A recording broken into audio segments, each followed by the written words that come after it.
Hello friends, welcome to I rail master. तो आज की भी इस वीडियो में हम ज़्यादा समय ना लेते हुए फटाफट से अपना लास्ट मोमेंट पे जो है एनटीपीसी एग्ज़ाम आज से स्टार्ट हो गए हैं उसकी स्ट्रेटजी थोड़ा सा डिस्कस करेंगे। और उसके बाद जो आज 5 जून 2025 को जो एग्ज़ाम में क्वेश्चंस पूछे गए हैं उसके बारे में भी थोड़ी सी चर्चा करेंगे कि किस टाइप के क्वेश्चन और किस एरिया से क्वेश्चन पूछे गए हैं। ठीक है, तो अब जैसे कि स्कीम ऑफ एग्जामिनेशन जो CBT 1 होने वाला है, सभी को इसके बारे में वैसे तो पता ही है, फिर भी एक बार थोड़ा सा हम देखेंगे क्योंकि लास्ट मोमेंट पे हमें एग्जाम को कैसे अटेम्प्ट करना है। ठीक है, तो जैसा कि आप सब जानते हो कि CBT 1 जो 90 मिनट का एग्जाम होने वाला है आपका ऑनलाइन एग्जाम, वो 3 सेक्शन में डिवाइड है। जैसे कि जनरल अवेयरनेस जिसके 40 क्वेश्चन है, मैथ्स जिसके 30 क्वेश्चन आएंगे, रीजनिंग जिसमें 30 क्वेश्चन है। ठीक है, तो टोटल में आपके 100 क्वेश्चन है, 90 मिनट से। अब इसको कैसे आप जब पेपर अटेम्प्ट करेंगे, क्योंकि मिक्स क्वेश्चंस आते हैं, ठीक है, तो किस तरीके से हमें कितना टाइम किस सेक्शन को देना है। तो अब देखो, ये जो तीनों सेक्शन है इसमें सबसे भी जो टाइमिंग्स का सीक्वेंस रहेगा, इसमें ये होता है कि सबसे कम टाइम आपका लगता है जीए यानी जनरल अवेयरनेस, जिसको जीके या करंट अफेयर्स भी जिसमें रहते हैं। तो GK, current affair, general awareness के क्वेश्चंस में सबसे कम टाइम लगाना है आपको।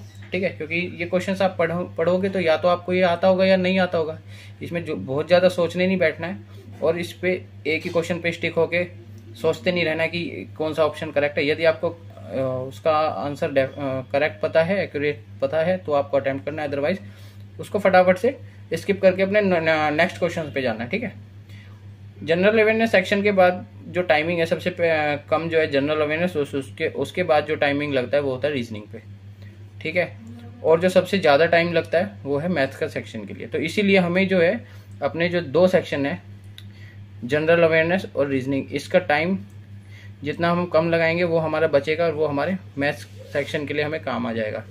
ठीक है, तो ये मैं जस्ट आपको एक स्ट्रेटेजी बता रहा हूँ, वहाँ पे बैठ के इसको कोई कैलकुलेट नहीं करना, फटाफट आपको क्वेश्चन पढ़ने हैं और आपको जो आता है क्लिक करना है इस दोनों सेक्शन में से और उसको फटाफट, ताकि हमारे कम समय में ज़्यादा क्वेश्चन अटैम्प्ट हो जाए और एक्यूरेट अटैम्प्ट करने हैं। और उसके बाद जो क्वेश्चन बचेंगे वो हम अपने मैथ्स में कैलकुलेशन में लगा सकते हैं। ठीक है, कई बार ऐसा होता है कि थोड़ा सा लेंथी कैलकुलेशन वाला क्वेश्चन होता है, बट हमें आता होता है, तो वो टाइम जो हमने यहाँ बचाया है इसके लिए हमें यूज़ हो जाता है। ठीक है, दूसरी बात जो नई चीज़ है नॉर्मलाइजेशन।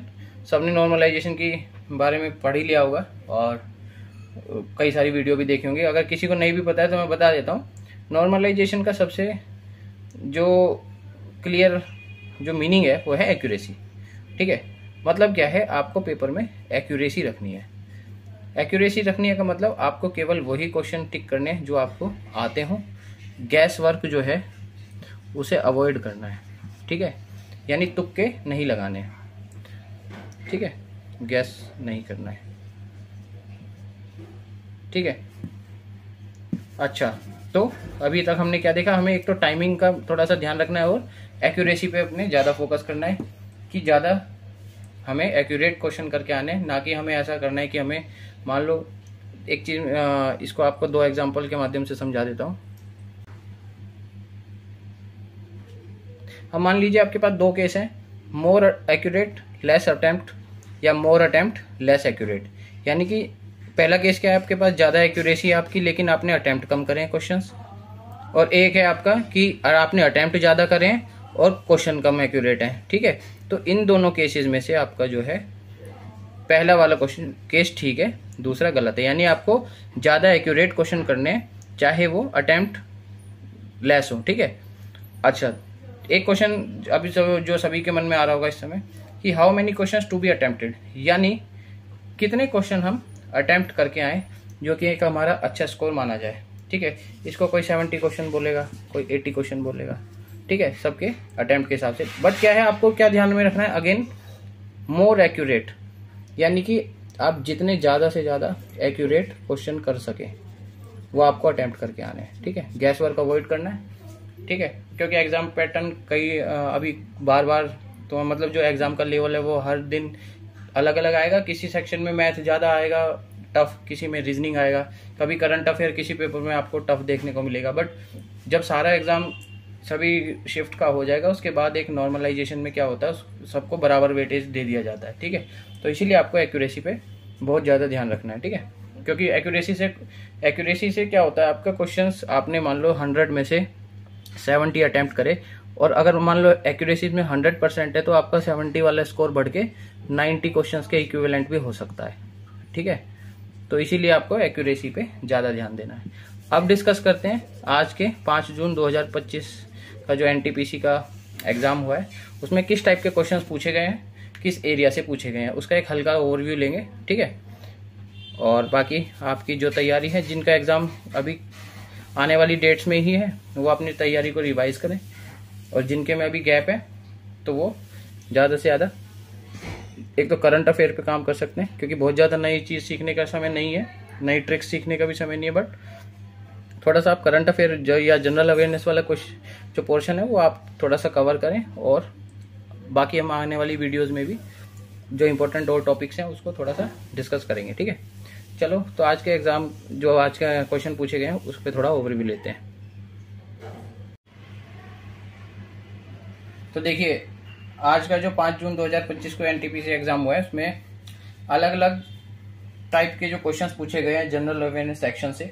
ठीक है, ये सब मेमोरी बेस्ड क्वेश्चन है जो सभी स्टूडेंट्स ने अलग अलग प्लेटफॉर्म्स पे अपना मेमोरी बेस्ड क्वेश्चंस शेयर करें। ठीक है, तो इससे हम थोड़ा सा बस हमने एक ओवरव्यू लेने के लिए क्वेश्चन सिलेक्ट करें। ठीक है, अभी क्या है देखो, हमें इसमें ये कोई पैनिक नहीं होना कि जी ये टॉपिक तो मुझे नहीं आता, ये कहाँ से आ गया, वो कहाँ से आ गया, इससे कुछ नहीं है, क्योंकि एक जो 40 क्वेश्चंस का जो आपका सेक्शन रहेगा वो मिक्स रहेगा।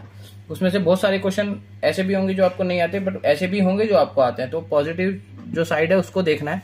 ठीक है, अननेसेसरी पैनिक नहीं लेना है कोई भी क्वेश्चन पढ़ते। कई बार ऐसा होता क्या है, एग्जाम में स्टार्टिंग के लगातार 4-5 क्वेश्चन ऐसे हो जाते हैं जो हमें नहीं आते या जिसके बारे में हमें आइडिया नहीं होता, तो उसको देख के ही जज नहीं करना, पैनिक नहीं होना जब तक आप ओवरऑल एग्जाम के थ्रू मतलब पूरा एग्जाम को नहीं देख लेते हैं। ठीक है, तो कंसिस्टेंट माइंड के साथ पेपर को देना है।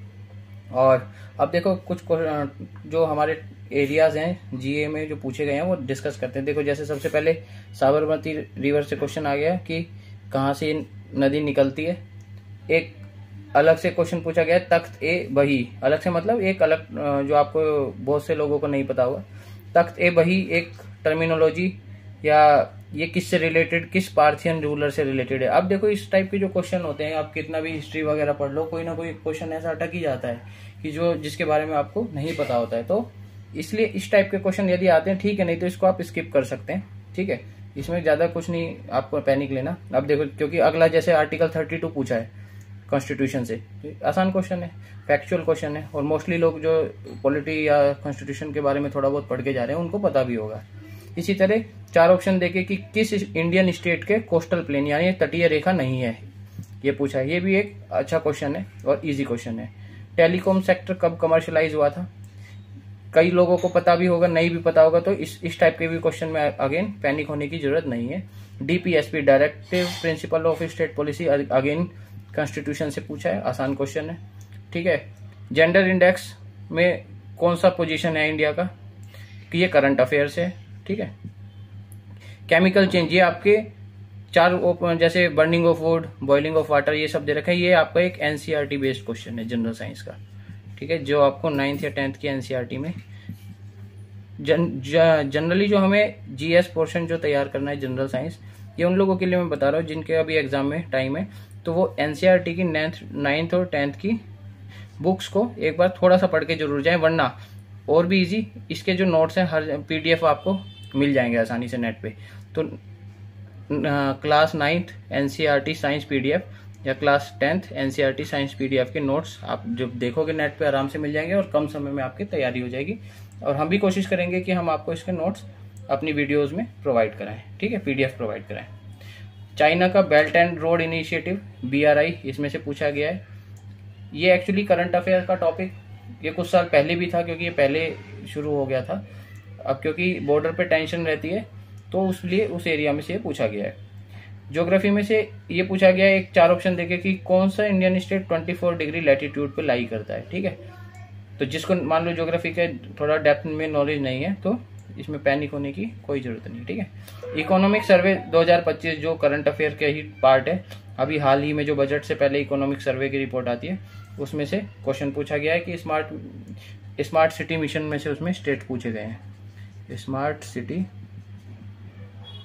मिशन, ठीक है।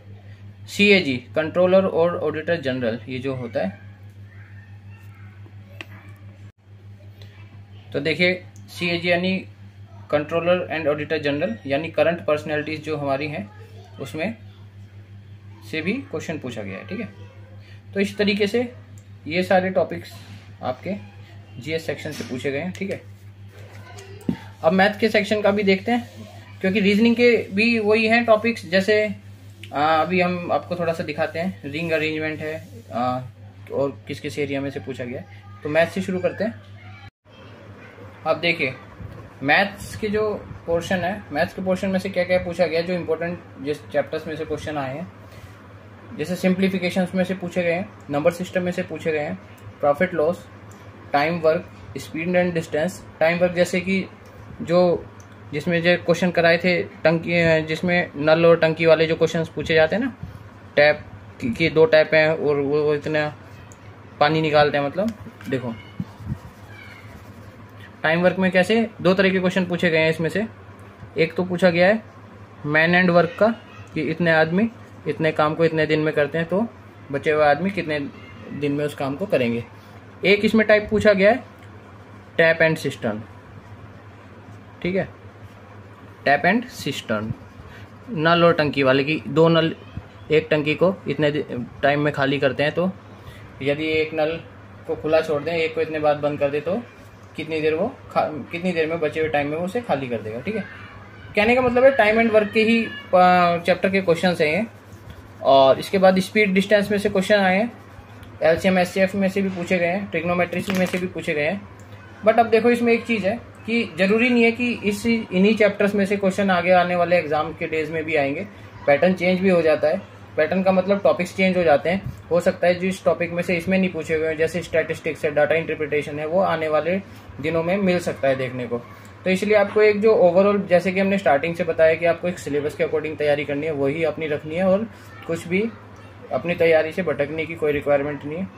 इसी तरह देखो रीजनिंग में भी वही कॉमन क्वेश्चंस, मतलब चैप्टर्स हैं, जैसे coding, decoding, relations, analogy, statement, conclusion, number series और सिलोगिज्म।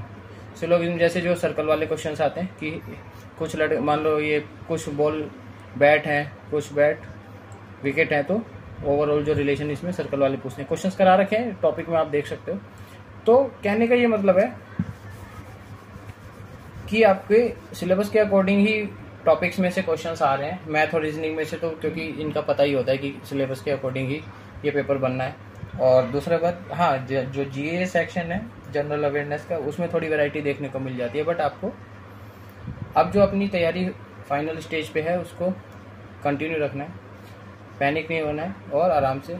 अब क्योंकि पेपर का लेवल सबके अकॉर्डिंग अलग हो सकता है कोई पेपर मुझे इजी लग रहा है वो आपको मॉडरेट लगे, आपको इजी लग रहा है तो मुझे मॉडरेट या टफ लगे।